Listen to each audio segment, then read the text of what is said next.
3 seconds.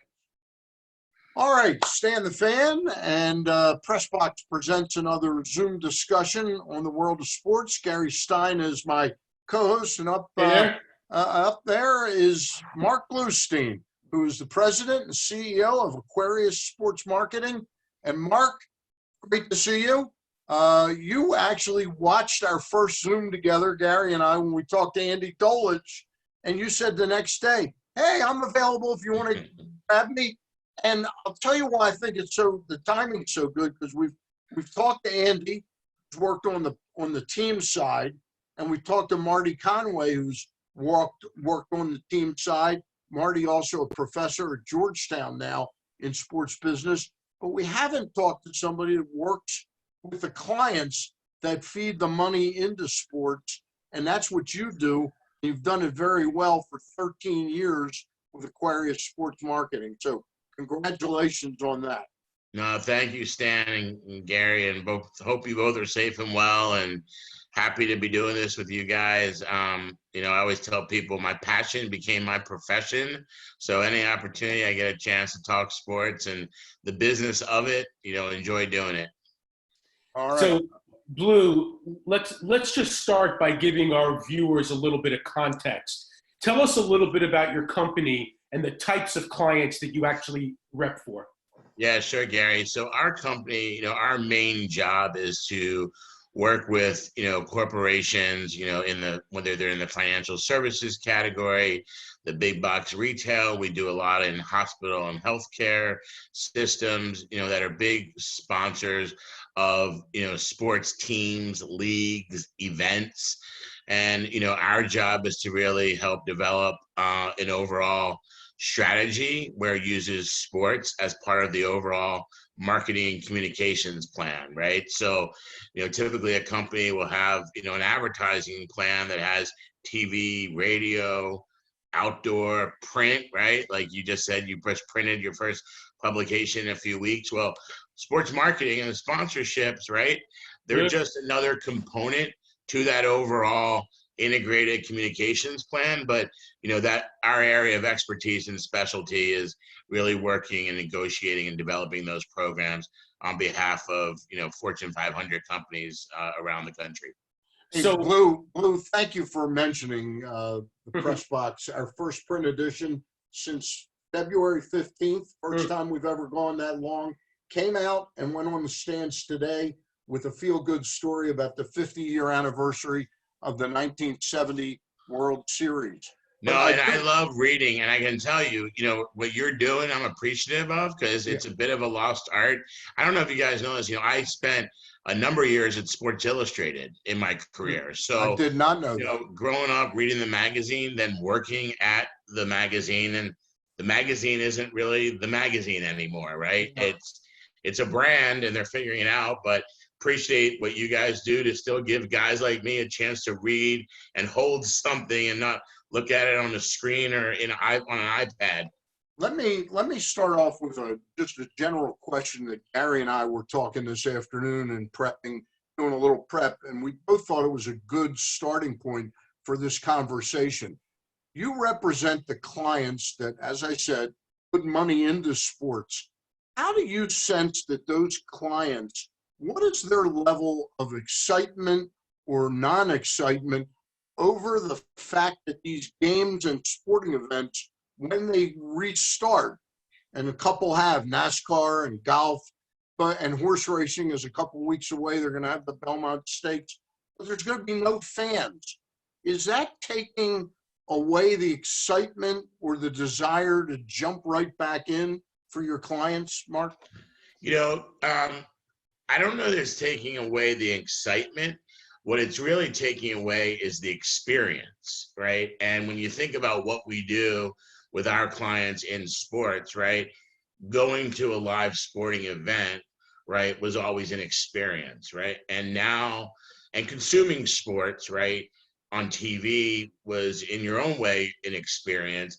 And then over the last several years, we heard a lot of discussion about the second screen experience, right? So you'd be watching your game on TV at home and have your phone or your iPad and following along with Twitter or other engagements. So now, as far as the live game experience, you can't necessarily replace that, but we're going to be forced to replace it for the foreseeable future. So, where our clients remain excited and remain bullish on live sports coming back, because it does transcend so many different demographics, right? Whether, you race, age, gender, sexual orientation, it doesn't matter. Sports brings all of those, folks together.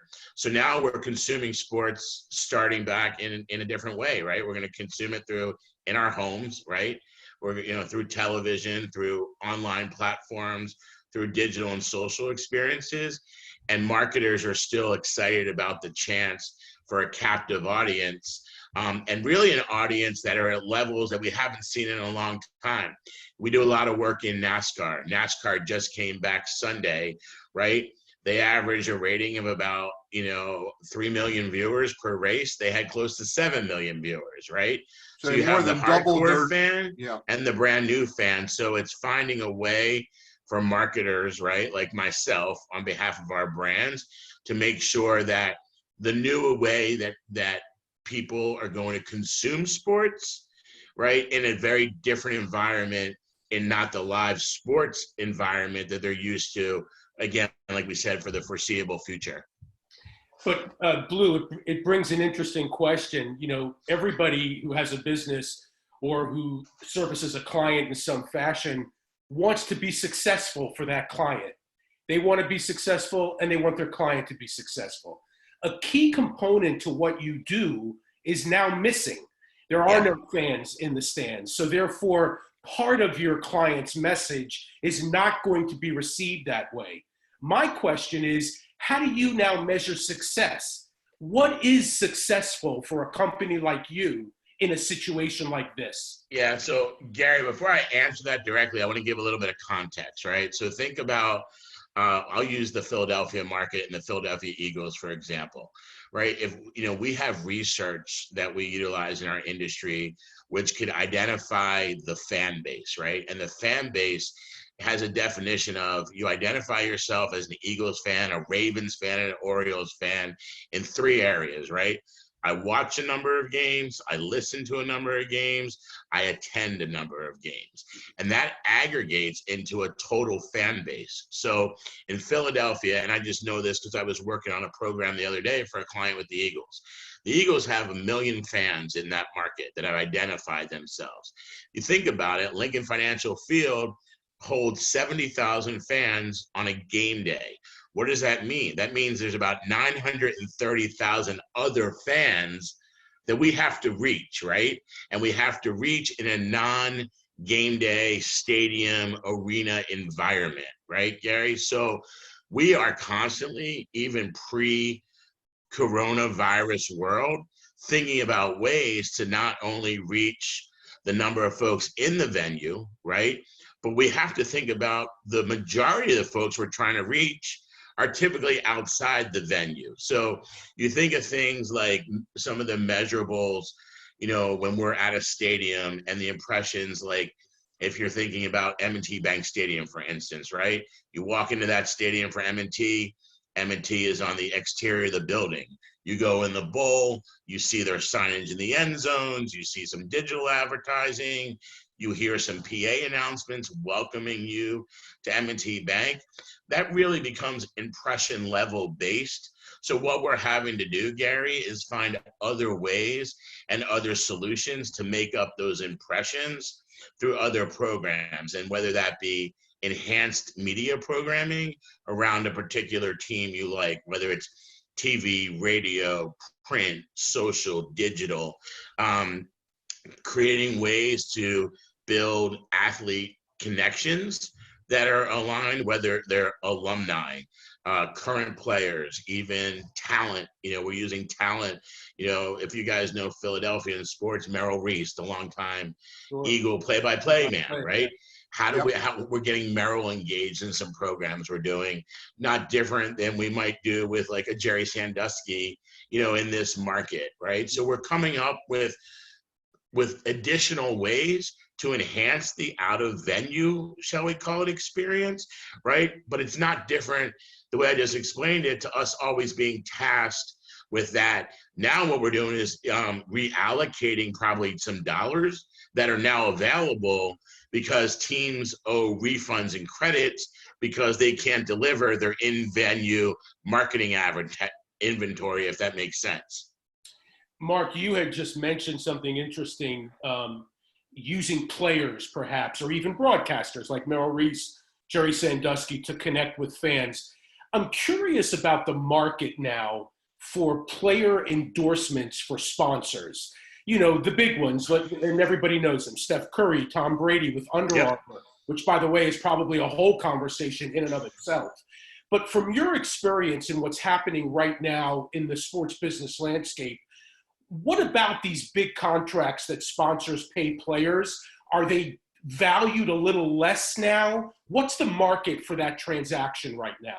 So I think probably the market, and we're still in the early stages of it, but I've been working and doing endorsement deals with player and marketing representatives for 25 years now in this business.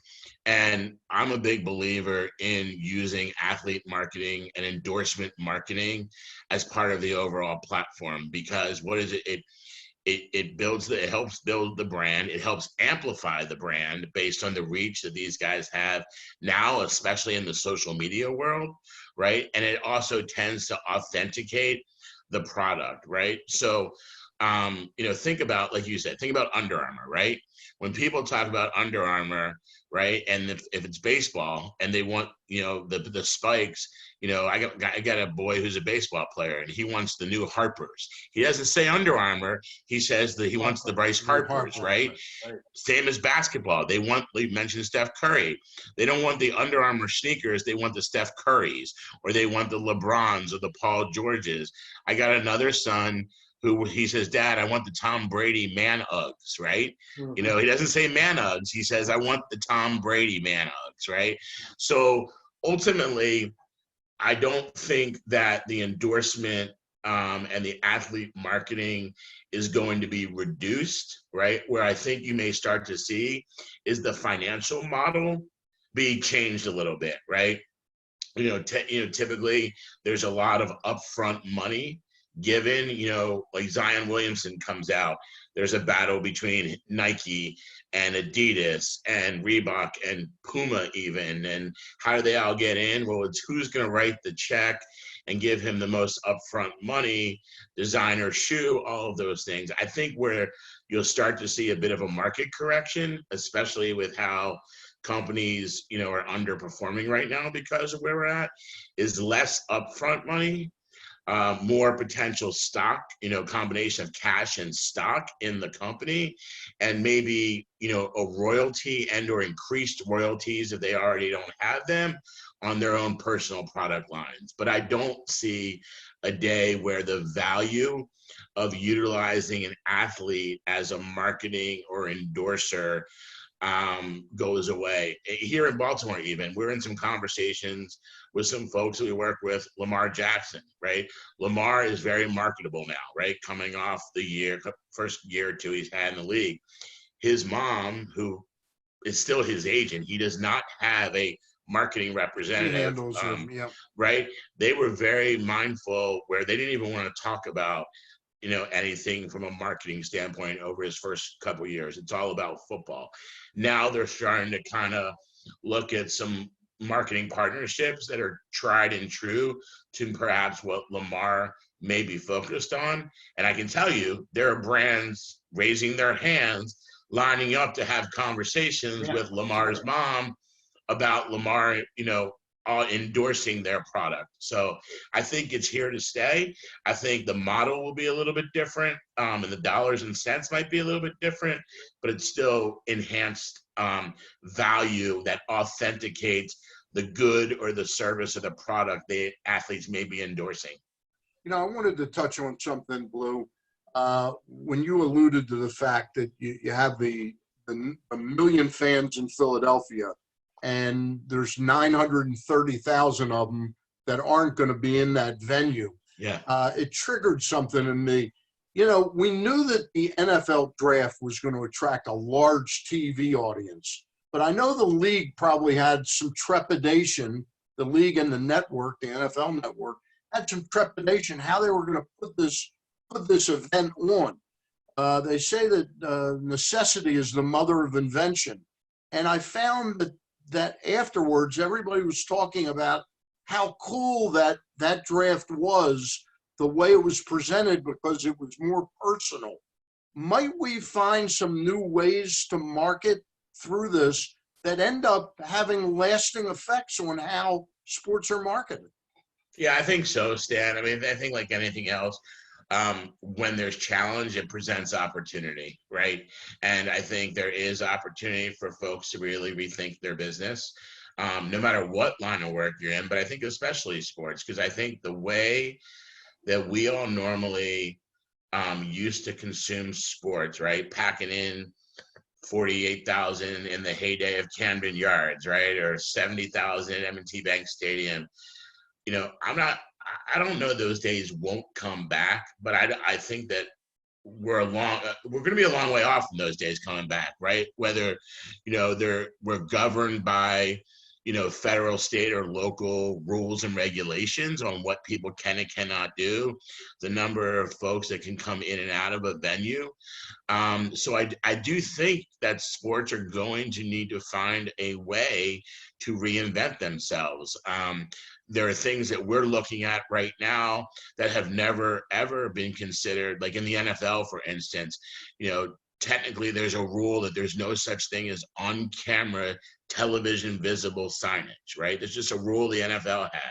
You know, like things like a dashboard sign in a hockey rink, a behind home plate sign at a baseball stadium. The NFL's never had anything like that before. Well, now if the NFL is going to go play with little or no fans, they're talking about tarping empty sections of the stadium to give sponsors value. Yep. They're talking about virtual signage, right, to overlay as part of their broadcast, which you see now in baseball during the playoffs. You see that in hockey on the regional sports networks. So I do think you're going to find ways, and I think the fact that, you know, we're in a world of technology, things like virtual reality, augmented reality are things that we're looking at as marketers, and how to integrate that into the sports experience. That's going to be new and different. Let me follow that up, Blue, with a question. The NFL was already experiencing a drop-off in fans that were actually sitting in those seats that they paid for. Might this season be kind of a laboratory experiment for them to find other ways to monetize the event on television? I mean, you know, to enhance the monetization of the games that are being played. Yeah, I think so. And, you know, like there's a lot of times, you know, I'll talk about experiences of things that we know, but I'll give you an example of a client that we work with. So one of our clients that we are the sports marketing agency for is Nickelodeon, the kids network. In the most recent deal between CBS Viacom and the NFL for their rights package, for the AFC package, for the first time ever, like Nickelodeon was brought into that. And an AFC wild card game will be simulcast from on CBS and Nickelodeon. Wow. With a whole kids experience, for kids to experience the NFL, really in part driven by developing this next generation of fan. Because, you know, the millennial generation and the generation coming up behind them, right, which are my kids, which I don't even know if they've been labeled yet or not. There's so many different labels of generations. But, you know, the live sport experience has changed for them, right? They don't have the attention span that, you know, our generation had to go sit 9 innings at a ball game. You know, I'll take my boys to Camden Yards, you know, and as much as they love sports, by the 6th inning, they're ready to go, right? The attention span is so limited, right? So I think that yes, it is a bit of a laboratory experiment to find out what is working, what's not working. And I think a lot of times you have people that are resistant to change unless they're forced into change, right? Yep. And forced in how they're looking at their business differently. I was on a call with our Nickelodeon folks today, just thinking about there were ways that we were going to engage this audience throughout the NFL season as part of a live stadium and sports experience, that now we're completely having to pivot, knowing that there may be fans, there may not be fans, and if there are, they're going to be a limited amount. And so how are we going to engage them? And more importantly, the younger and next generation of fans, Stan, in a manner that is very different than how we grew up. And, even what we consumed, not only in our childhood, but in our adult life. So Blue, let me pick up on that. Fans are engaging differently today, especially the younger fans. And as you say, most people don't get a chance to go to the games. But most of the conversation that we've had so far, we've talked about how your clients, marketers deal with teams and TV, for instance. But what about places like DraftKings, which just had a big deal? They went public. Obviously, fantasy football is huge, not only for young fans, but all fans. So tell us a little bit about some of the conversations and some of the types of things that you can do for your clients and getting them into the ancillary stuff to the team, like the DraftKings, like the other places that people would consume sports. You guys have heard this term. It started a few years ago, but think of it, and you're going to be hearing it more and more, is esports. Right. DraftKings and the FanDuels, right? That particular audience is, very much an audience that's there with, it's funny because when you think about it, what are they? They're betting and they're gambling platforms, right? And gambling and betting used to be this sort of underworld that we lived in and nobody really talked about unless you went to Atlantic City or Las Vegas. And then when several years ago, Commissioner Silver in the NBA came out and said, we're going to embrace this. People are monetizing, our games anyway. Let's be a part of it. Let's be upfront about it. And now you've seen the legalization of that. And so I think, that's there and that's there to stay. But the biggest thing now is esports and kind of figuring out the creative way for marketers to get involved in this. I mean, if you would have told me, and I still don't believe it, that you'd put 15,000 people in an arena to watch a couple of guys go against each other in a game of Madden, right? I never would have believed it. Crazy. And now that's what's happening. And I even watch, I've got 2 boys and 2 girls, and my 2 boys are 15 and 13, and one is an Xbox guy and one's a PlayStation 4 guy. Do I know the difference between either one of those consoles? I have no idea, right? But here's what I do know. I know that they're playing them constantly. They're communicating with their friends, playing against each other all over the country, all over this. So now what we're trying to do as marketers is figure out how to market to them in that particular environment, right? You're seeing things here in Washington where the Monumental Sports and Entertainment has a Wizards gaming, and through the NBA E-League and NHL 2K, they have a Capitals gaming. So they're presenting opportunities for brands to be incorporated into them with literally like sponsored segments with their logos in the ice and on the dashboards of the virtual game. So, that's where you're seeing it. And it's like anything else, it's ensuring as a marketer, you're adaptable and to the environment of who you're marketing to, especially this younger generation, when they're in their brand building and brand loyalty, phase and cultivation phase, that's where we need to be. So you're seeing these esports tournaments, right? That really big brands are getting behind, like Monster Energy, Toyota, a lot of the candy bar companies, things like that. And again, that's where you're seeing a lot of dollars pivoted from traditional sports. Not that they're eliminating traditional sports, but esports are becoming part of their overall sports marketing mix in a way that continues to kind of have a trajectory that is, like a rocket ship going to the moon. It's fast and it's furious. About 2.5, 3 weeks ago, a lady friend of mine sent me an email. She said, I'm sending you this because I know how much you miss sports. And it was about a 3.5, 4-minute video of a marble race. Have you seen these? And then I used to play marbles. I love marbles. Well, if you go to Gell's Marble Runs online, JELLE apostrophe S, there's a world of people watching marble races. And I got to tell you, it was really exciting. That's how much I miss sports. It's like what Gary said. It's like the fan duels of the world as well. Yeah. And now that betting on things are culturally acceptable, right? You know, in the good old days, you talk about the guy, who was the degenerate gambler. He bet on 2 snails racing, right? That would have been me. Yeah, 20 and years me too, ago. right? And nowadays, like, it's not as taboo as it once was, right?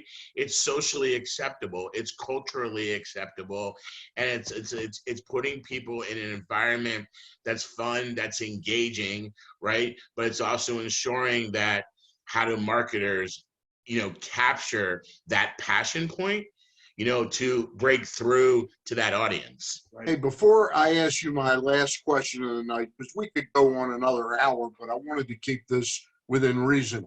I just wanted to make mention that the Orioles are hosting a blood drive this Saturday, 8 a.m. to 2 p.m. at Camden Yards. Fans will receive 2 free ticket vouchers redeemable for a future Orioles game in 2020 or 2021. And again, there's an urgent need for blood right now in our community. And if you go to the Orioles website, I'm sure you can find out all the details. But from 8 to 2 p.m. this Saturday at Camden Yards. Blue, wrapping this up, I just wanted to ask you from a marketing perspective. We had Marty Conway on, I think 2 weeks ago, or no, it was last week. And he talked about how many events have been canceled, I think from 5,000 fans or more, and how many will be thrust into the last quarter of the calendar year. How will marketing agencies like yours and the clients, how will they handle that absolute glut? I guess when there's a glut like that, it's a good buying situation for your clients. Yeah, I think it's probably like anything else. You're going to have to be mindful and selective on who's doing what. What is out there. Are you competing for? It used to be you're competing for the dollar, right? Now you're competing for the audience time slot, right? They talk about one of the things that is still somewhat, for lack of a better term, DVR proof is live sports, right? Because of social media. And so what we have to do is sort of identify, what is the overlap, right? What is the hype, if it's an NBA game versus an NHL game versus a Major League Baseball game versus an NFL game in a market, which is very possible, it could be. We do a lot of business in Miami, right? And big client down there that has a really big portfolio of every deal in the market. And it's very possible, right, that in Q4, you could have an Inter-Miami MLS game going on, a Dolphins game going on in the NFL, a Heat game going on in the NBA, and a Panthers game going on in the NHL, right? So it's really going to be, I think, a bit of a jigsaw puzzle, right, and how we leverage and maximize the dollars. And I would tell you, without knowing the details, my gut tells me we'll maneuver it as such that kind of gets the message out to the largest audience, at any particular time, to expand that reach while still utilizing all of the other sports elements, in the right messaging opportunity, right? And whether it is right now, if you're selling a product or a service, right, a lot of marketers, a good or a product, a lot of those marketers are saying it's not really about the sales message right now. It's about the service message. Think about some of the advertising you're seeing now, like, we're here for you in a time of need, different things like that. At some point, when the economy starts to open back up again, you know, these folks that are supporting the service-oriented message right now Yeah. are going to need to get back to the sales message, right? And there's a bit of a delicate balance on when you do that. And I think overall, it'll be a combination, Stan, of what's the message, what's the reach and the opportunity. Are they multiple games in a week, right, where you can leverage versus just a Sunday in the NFL or just a couple days a week in the MLS, or if it's golf or NASCAR, you know, for instance, is it only one day a week in an event? All of those will play into decisions, I think, that we make for our clients and the recommendations on how we best, you know, leverage it. All right. He is Marc Bluestein of Aquarius Sports Marketing. Pressbox has been happy to again present a Zoom discussion with newsmakers. Gary Stein, my co-host. Marc, thank you very much for your time tonight. And as events warrant, maybe if we're continuing to do these, maybe a couple of months down the road, we'll grab you again and see how this whole thing is settling in. No, we'd love to do it. Great talking to you guys, and appreciate you having me on. All right. Marc Bluestein, Blue of Aquarius Sports Marketing. Blue. For Gary Stein, I'm Stan the